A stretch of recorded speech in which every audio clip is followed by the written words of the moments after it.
গতকাল শুভেন্দু অধিকারী এবং মুকুল রায়কে কার্যত বেঈমান বলে আক্রমণ শানিয়েছিলেন অভিষেক বন্দ্যোপাধ্যায়। আজকে পাল্টা চোর ডাকাত বলে তার জবাব দিলেন শুভেন্দু অধিকারী। পরের প্রতিবেদন। বৃহস্পতিবার নেতাজি ইন্ডোর স্টেডিয়ামে তৃণমূলের কর্মী সভার মঞ্চ থেকে যেমন শুভেন্দু অধিকারীকে বেঈমান বলে আক্রমণ করেছিলেন অভিষেক বন্দ্যোপাধ্যায়, শুক্রবার পাল্টা চোর ও ডাকাত বলে নিশানা করলেন বিরোধী দলনেতা। বিগত দিনে যারা দলের সাথে বেঈমানি করেছিল, মুকুল রায়, শুভেন্দু অধিকারী, এদেরকে চিহ্নিত করার কাজটা আমি করেছিলাম। ও একটা চোর ডাকাত, 20 মিনিট বক্তব্য রেখেছে, 10 মিনিট বলেছে আমি চোর না। শুভেন্দু অধিকারী বিজেপিতে যোগ দেওয়ার আগে 2020 সালের 1 ডিসেম্বর উত্তর কলকাতার শ্যামপুর স্ট্রিটে এক তৃণমূল নেতার আত্মীয়ের ফ্ল্যাটে হয়েছিল হাই ভোল্টেজ বৈঠক। সূত্রের দাবি সেখানে ছিলেন সুদীপ বন্দ্যোপাধ্যায়, সৌগত রায়, অভিষেক বন্দ্যোপাধ্যায়, শুভেন্দু অধিকারী, ছিলেন আইপ্যাকের প্রতিষ্ঠাতা প্রশান্ত কিশোরও।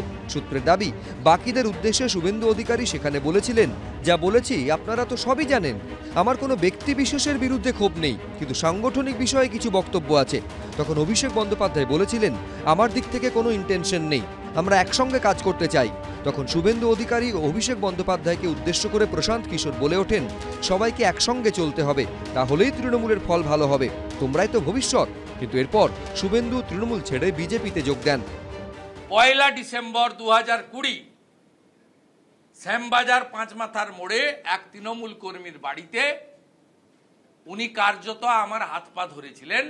সাক্ষী প্রশান্ত কিশোর, উনার দলের সাংসদ বর্ষিয়ান নেতা সুদীপ বন্দ্যোপাধ্যায়, উনার দলের সাংসদ বর্ষিয়ান নেতা সৌগত রায়, 3টে সাক্ষী দিয়ে গেলাম। অতএব মাননীয় ভাইপো বাবু, আপনাকে আদর করে সবাই কয়লা ভাইপো বলে, আমি তোলাবাজ ভাইপো বলি। আপনি মালটা এসেছেন 2011-র পরে। এই যে কথাগুলো বলছে এগুলো কোনো মানে যুক্তি আছে বলে আমার মনে করি শুভেন্দু। কারণ ওই যে যাদের নাম সাক্ষী আছে তারা বলুক তাহলে হ্যাঁ ছিলেন কি ছিলেন না, এটা যতক্ষণ না কেউ বলছে ততক্ষণ ধরে নিতে হবে আমাকে যে এই কথাগুলো রাজনৈতিকভাবে বলছে, এটাও আসল উত্তর নয়। তুই একদা সতীর্থকে একযোগে বিঁধেছে সিপিএম। একজন আরেকজনকে বলছে চোর, একজন আরেকজনকে বলছে বেঈমান। এটা দুজনের ক্ষেত্রে একই রকম কথা বলতে পারে। আমি বলবো দুজনেই ঠিক। চোর, গোষ্ঠীশুদ্ধ চোর এবং মানুষের সঙ্গে বেঈমানি করা বাহিনী, তারাই এখন শাসক দলের অথবা বিরোধী দলের নেতা। এটা অত্যন্ত দুর্ভাগ্যের। এরা গোটা রাজ্যের রাজনীতিকে কলুষিত করতে চায়। এক ঘর এখন ভেঙে খান খান, তাই ঘরের কথা বাইরে চলে আসায় তুমুল বিবাদ। উজ্জ্বল মুখোপাধ্যায়, শিবাশিস মৌলিক, রঞ্জিত হালদার, এবিপি আনন্দ। দেখুন, ভাষা নিয়ে এত কথা বলি, রাজ্য রাজনীতি কার্যত বেঈমান বনাম চোরে এসে দাঁড়িয়েছে। আমি রাহুলের কাছে আসবো। এক হচ্ছে বেঈমান বলা হলো মুকুল রায়কে, গলায় উত্তরীয় পরিয়ে অভিষেক বন্দ্যোপাধ্যায় যাকে দলে নিয়েছিলেন। বেঈমান বলা হচ্ছে শুভেন্দু অধিকারীকে উত্তর কলকাতায়, যাতে শুভেন্দু তৃণমূল কংগ্রেস না ছেড়ে যান। কিন্তু আমরা এই খবর ব্রেক করেছিলাম, উত্তর কলকাতায় একটি বিশেষ বাড়িতে সুদীপ বন্দ্যোপাধ্যায়, সৌগত রায়, অভিষেক বন্দ্যোপাধ্যায়, প্রশান্ত কিশোর, শোনা যায় মমতা বন্দ্যোপাধ্যায় মোবাইলে কথা বলেছিলেন। সেই শুভেন্দু অধিকারীকে বেঈমান যদি হন, তাকে আটকানোর চেষ্টা করেছিল কেন তৃণমূল? না, উল্টো দেখো, উল্টো শুভেন্দু অধিকারী যাকে বেঈমান চোর, মানে দল চোর বেঈমান বলছে, এত বছর ধরে সেই দলের হয়ে দাঁড়িয়ে লাল গাড়ি করে ঘুরে এতগুলো মন্ত্রিত্ব নিয়ে বেশ বহাল তবিয়তে থেকে এখন হঠাৎ করে দলটা বেঈমান চোর হয়ে গেল, হঠাৎ করে উনি হল সনাতনী হয়ে গেলেন, হিন্দু ধর্মের বড় আর দরজাদারি মানুষ। আমি জানি না কেন ভাই, হতে পারে। এবং ওই সময় দাঁড়িয়ে কে কার পায়ে ধরেছিল মানে সজল বলতে রাজনীতি পরিবর্তন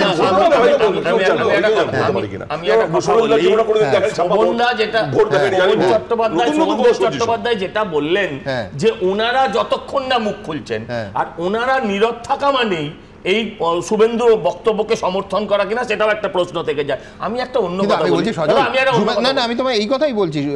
শুভেন্দু অধিকারী আজকে চোর বলছেন, দিল্লিতে তো ইডি সিবিআই তদন্ত করছে, প্রমাণ কোথায়? আমি বলছি চোর বললে তো হবে না, 2014 থেকে 11 বছর তদন্ত চলছে তো চলছে। আমি বলছি রাজনৈতিক ভাবে মুখে চোর বলা একটা জিনিস, চোর প্রমাণ করবে কে? ইডি সিবিআই বলছি সেটা হচ্ছে গত কয়েকদিন আগেই ওই এটা চার্জশিটটা জমা দেওয়ার পরেই ভাইপো জেগে উঠেছেন, এই নেমে আবার দিদি পিসি বলা শুরু করে দিয়েছেন। আমি আপনাকে বলি, দেখুন এটা আপনার কথাটা যথেষ্ট যুক্তি আছে। সিবিআই একদম পশ্চিমবঙ্গের ক্ষেত্রে আমরা দেখেছি বিভিন্ন সময় আমাদের মানে আশানুরূপ, যেটা আমাদের দাবি মতো না, আশানুরূপ আমরা পাইনি। কিন্তু আমি এক সেকেন্ড, আমি বলছি বেঈমান মুকুল রায়, এটা কেন বললেন উনি? আসল কথাটা হচ্ছে আগে মমতা বন্দ্যোপাধ্যায় বলেছেন দাদার পার্টি অমুকের পার্টি, তার ঝালটা উনি বেঈমান মুকুল রায় বলে আলটিমেটলি কিন্তু মমতা ব্যানার্জির কোলে ঠেলে দিয়েছেন। কারণ মমতা ব্যানার্জি তাকে কিন্তু হাতে ঠান্ডা ধরিয়েছিলেন। আরো খারাপ লাগে বেঈমান, এক মিনিট প্লিজ, বেঈমান মুকুল রায় বলছে আর মুকুল রায়ের ছেলে নিচে বসে হাততালি দিচ্ছে। আজকে শুভ্রাংশুর সঙ্গে আমরা কথা বলেছি, দেখাবো, কিন্তু আর আপনি কমসে কম এদের দুজনের রাম রাবণের যুদ্ধ এখানে করবেন না, ওই রাম রাবণের যুদ্ধ যাত্রা পালার মতো এই গ্রাম বাংলা যুদ্ধ করে মক ফাইট বলছে। যুদ্ধ রাম আর রাবণই হয়েছে, বানর সেনার ভূমিকা নেই। রাম রাবণের যুদ্ধ হচ্ছে, আর দেখবেন গ্রিন রুমে বসে একই বিড়ি দুজন রাম রাবণ ভাগ করে খায়। বিরাট বসে গদ্দার আর সর্দার কারা? কে গদ্দার আর কে সর্দার? 2020 সাল পর্যন্ত শুভেন্দু অধিকারী যদি গদ্দার হয়ে থাকে, তাহলে শুভেন্দু অধিকারী একসঙ্গে চুরিতে যুক্ত ছিল, একসঙ্গে যুক্ত ছিল 2020 সাল কথাটা কি, আমি আজকে একটা মানে বিরলতম দিন বা গতকাল এবং আজ মিলিয়ে যখন কিনা অভিষেক বন্দ্যোপাধ্যায় এবং শুভেন্দু অধিকারী দুজনই সত্যি কথা বলছেন।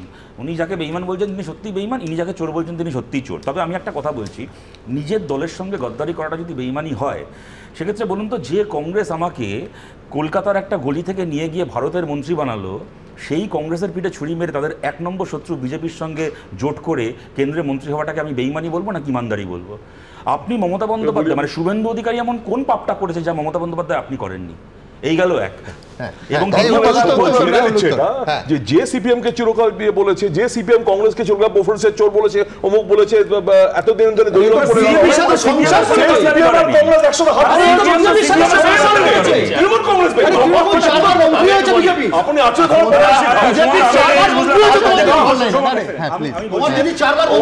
আমি বলছি যে মমতা বন্দ্যোপাধ্যায় কংগ্রেস ছেড়ে গেছিল, তার পাল্টাও কি বলতে চাই সিপিএম ছেড়ে গেছে? আমি বুঝতে পারলাম না কথাটা। বলার সময় যখন বলতে যায় তখন ঠিক করে বলতে পারো না, অন্য সময় কথা মনে পড়ে।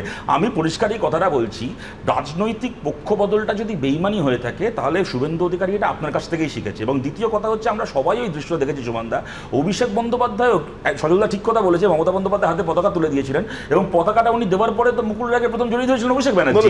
এবং আমি বলছি সুমনদা, এটা খুব রং এক্সাম্পল। ধরো রাহুল দা, ও খারাপ সময় 2021-এর আগে যখন তৃণমূল হাঁটতেও পারে এরকম পরিবেশ, ও তৃণমূল করে গেল, ও আজকে এখানে বসে আছে। আর যে লোকটা তৃণমূলের বিরুদ্ধে ভোটে লড়াই করলো, সেই বাবুল সুপ্রিয় এখন ক্যাবিনেটে মন্ত্রী হয়ে বসে আছে। সুতরাং এই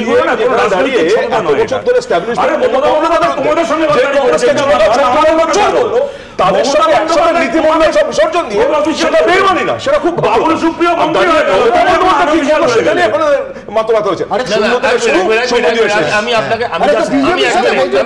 আমি জাস্ট প্রশ্ন করতে চাই যে শুভেন্দু অধিকারী বেইমানিটা কি করেছে? শুভেন্দু অধিকারী আপনার পদ তো ছেড়ে এসে মমতা ব্যানার্জির সঙ্গে লড়াই করে মমতা ব্যানার্জিকে হারিয়ে আজকে বিরোধী দলনেতা হয়েছে। এই যে যন্ত্রণাটা, এই যে যন্ত্রণাটা, এই যন্ত্রণার বহিঃপ্রকাশ বিভিন্ন সময় বিভিন্ন ভাষা দিয়ে বেরোয়। আপনি বলুন না বেইমানিটা কোথায়? বেইমানিটা হচ্ছে দাঁড়াও, কংগ্রেসের সঙ্গে জোট করে কংগ্রেসের ভোট নিয়ে, সোনিয়া গান্ধীর টাকা নিয়ে, সেন্ট্রাল ফোর্স নিয়ে, হেলিকপ্টার নিয়ে, তারপর মানস ভুইয়াদের মার্ডার কেস দিয়ে দলে টেনে কংগ্রেসকে সরিয়ে দেওয়া, সেটা তদন্তটা ঠিক করে এগোয় না। রাহুল, বিজেপি বেইমানি করে, ভুল কথাবার্তা বলছে। দাঁড়িয়ে এখানে মমতা বন্দ্যোপাধ্যায়ের কথা বলছে, শব্দ নিয়ে জাগলারি হচ্ছে। দেখুন, বেইমান শব্দ একদিকে যেরকম শুভেন্দু অধিকারী সম্পর্কে ব্যবহৃত হয়েছে, মুকুল রায় সম্পর্কেও ব্যবহৃত হয়েছে। সজল খানিকক্ষণ আগে বলল, দেখুন একেবারে মঞ্চের ওপর থেকে শুভ্রাংশু রায় তখন নেতাজি ইন্ডোরেই বসে, কার্যত তার সামনেই এই কথা বলা হয়। আজকে তার সঙ্গে আমরা কথা বলি, তিনি বলেছেন যে বাবাকে অভিষেক বন্দ্যোপাধ্যায় যথেষ্ট সম্মান করেন, তবে এই সম্মানের সঙ্গে বেঈমান, আর কিছু বলার নেই। তবে এখানে আমি বলবো যে মুকুলদা অসুস্থ, মুকুল রায় অসুস্থ, আমরা প্রত্যেকে দলমত নির্বিশেষে গুরুতর অসুস্থ, তার সুস্থতা কামনা করি। আমি দ্রুত একবার কি বলেছেন শুনুন।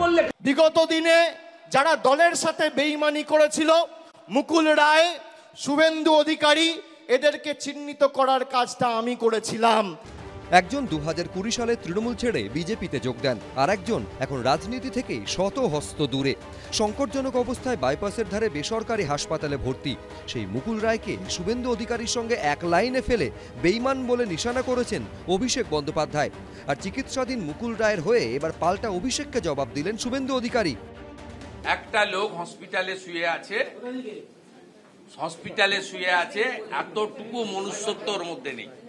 চিহ্নিত উনি করেননি, উনি আমাকে টার্গেট করেছিলেন। মুকুলদার কাছ থেকে সব কেড়ে নিয়েছিল, যেমন মমতা ব্যানার্জিকে কংগ্রেস তাড়িয়ে দিয়েছিল, প্রণম্য প্রাতঃস্মরণীয় অটলজি তাকে শেল্টার দিয়েছে, ঠিক মুকুল রায়ের কাছ থেকে সব কাড়িয়ে নিয়েছিল কৈলাস বিজয়বর্গীজি বা বিজেপি, মুকুল রায়কে স্থান দিয়েছিল। ইঙ্গিতপূর্ণ বিষয় হলো অভিষেক বন্দ্যোপাধ্যায় যখন মুকুল রায়ের নাম করে আক্রমণ করছেন, তখন ফেসবুকে নেতাজি ইন্ডোরের কর্মী সভার এই ছবি পোস্ট করেন বিজেপি নেতা কৌস্তব বাগচি। ছবিতে দেখা যাচ্ছে তৃণমূলের সভায় উপস্থিত মুকুল রায়ের ছেলে শুভ্রাংশু রায়। সোশ্যাল মিডিয়ায় এই ছবি পোস্ট করে কৌস্তব লিখেছেন, বেটা হতো এসা।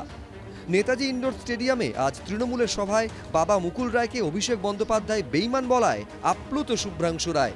তুললেন হাসি মুখে ছবি। এই শুভ্রাংশুকেও বলি, ওই নেতাজি ইন্ডোরে বসে তা হজম করলো কি করে? আমরা জানি মুকুল রায় নিজে যেতে চায়নি, শুভ্রাংশু নিয়ে গেছে তাকে, বিজেপির এমএলএ তৃণমূলে নিয়ে গেছে ভাইপোর কাছে। যদিও অভিষেক বন্দ্যোপাধ্যায় তার বাবাকে আক্রমণ করলেও এ নিয়ে মুখ খুলতে নারাজ মুকুল পুত্র শুভ্রাংশু রায়।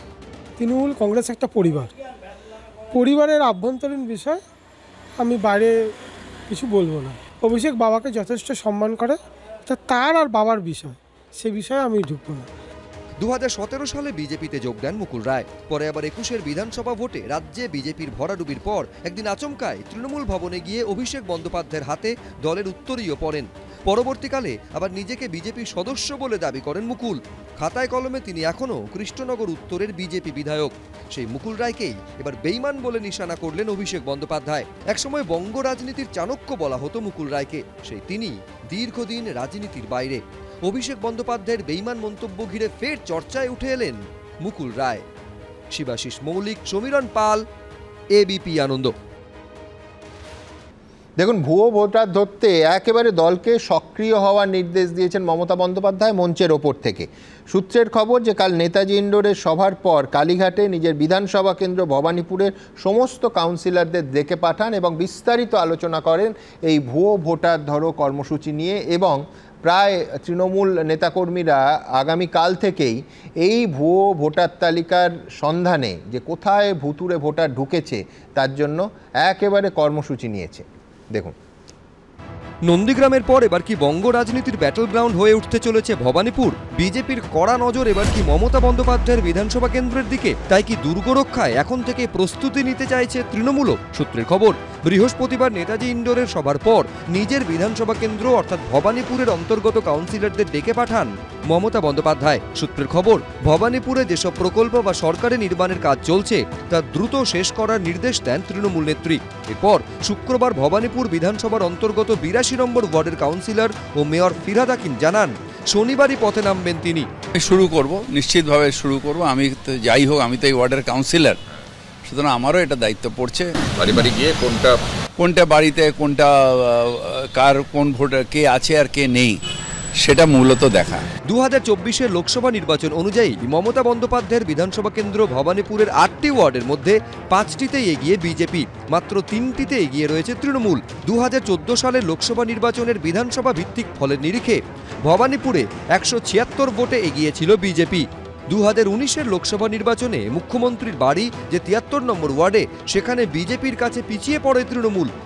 আর তাই এবার 26-এর বিধানসভা ভোটের আগে থেকে ভবানীপুরকে টার্গেট করছেন শুভেন্দু অধিকারী। মমতা বন্দ্যোপাধ্যায়কে হারানোর হুঙ্কার ছাড়ছেন।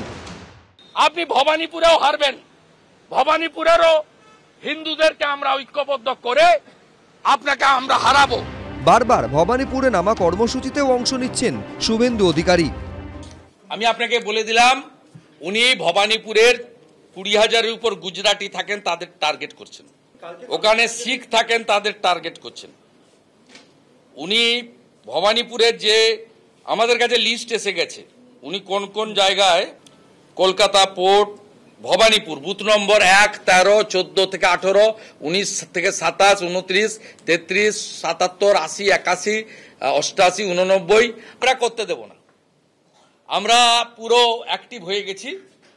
একটা লোকের নাম বাদ দিলে যে ভাষায় কথা বলুক, যাতে গণতান্ত্রিক উপায়, যাতে আমরা সবাই গণতান্ত্রিক উপায়, যাতে এটা গণতন্ত্র যাতে হরণ না হয়ে যায়, সেই জন্য মুখ্যমন্ত্রী বলেছেন কোনো সম্প্রদায়ের বা কোনো ভাষার কথা বলেন। এগুলো সব বিজেপি করে 2 নম্বরই করে জিতেছে নন্দীগ্রাম। নন্দীগ্রামে কি হয়েছিল সবাই জানে। লাইট নিভিয়ে প্রথমে মস্তানি করে, যেহেতু সংগঠনের হাতে ছিল মস্তানি, তারপর কাউন্টিংয়ের লাইট নিভিয়ে কারচুপি করে এইসব তো হয়েছে, ছাড়েন সবাই জানে। তারপরে তার জবাব উনি পেয়ে গেছেন ভবানীপুরে। বছর ঘুরলে বিধানসভা ভোটে কি ভবানীপুরে নন্দীগ্রামের মতো 2 হেভিওয়েটের লড়াই দেখা যেতে পারে? কৃষ্ণেন্দু অধিকারী, শিবাশিস মৌলিক, আশাবুল হোসেন, এবিপি আনন্দ। প্রেমেন্দ্র মিত্রের কবিতায় আছে, কথা দিয়ে মন হাতড়াই তবু কারে কতটুকু পাই। গত 14 তারিখ ওয়াশিংটনে নরেন্দ্র মোদী ও ডোনাল্ড ট্রাম্পের কথার পরও প্রশ্ন উঠছে যে কে কার কতটা মন পেলেন। ট্রাম্প একদিকে ভারতীয় পণ্যের ওপর শুল্ক নিয়ে কড়া অবস্থান নিলেন, আবার অন্যদিকে ভারতকে যুদ্ধবিমান দেওয়ার কথাও জানালেন। আবার বাংলাদেশের বিষয়ে নীরব থেকে পুরোটা ভারতের প্রধানমন্ত্রীর ওপরই যেন ছাড়লেন মার্কিন প্রেসিডেন্ট। এখন কূটনীতির ঘোলা জল কোন দিকে গড়ায় সেদিকে আমাদের নজর আছে। তবে এসব নিয়ে রসিকতার জন্য আবার আন্তর্জাতিক কেস দেবেন না প্লিজ। দেখুন, কেস দেবেন না প্লিজ।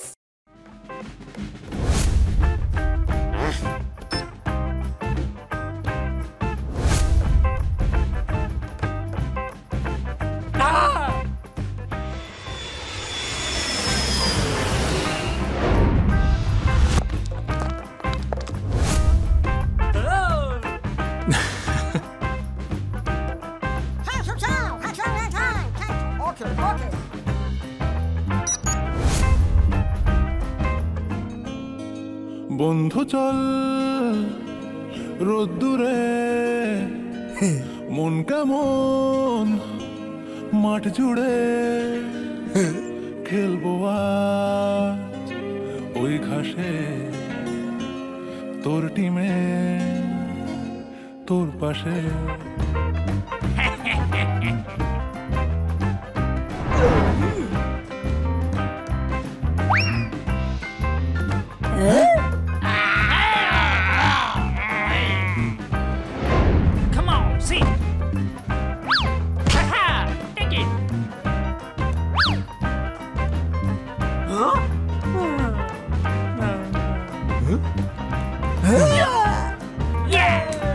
বাংলাদেশ বিষয়টি আমি প্রধানমন্ত্রীর ওপরই ছাড়িয়া দিব।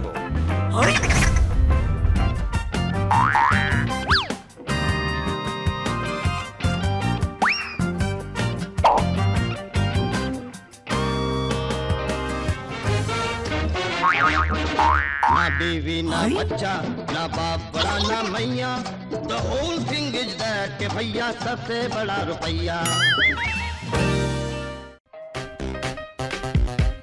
কেস দেবেন না প্লিজ। একটা মৃত্যু আর তার সুবিচার চেয়ে বাবা মায়ের অন্তহীন লড়াই।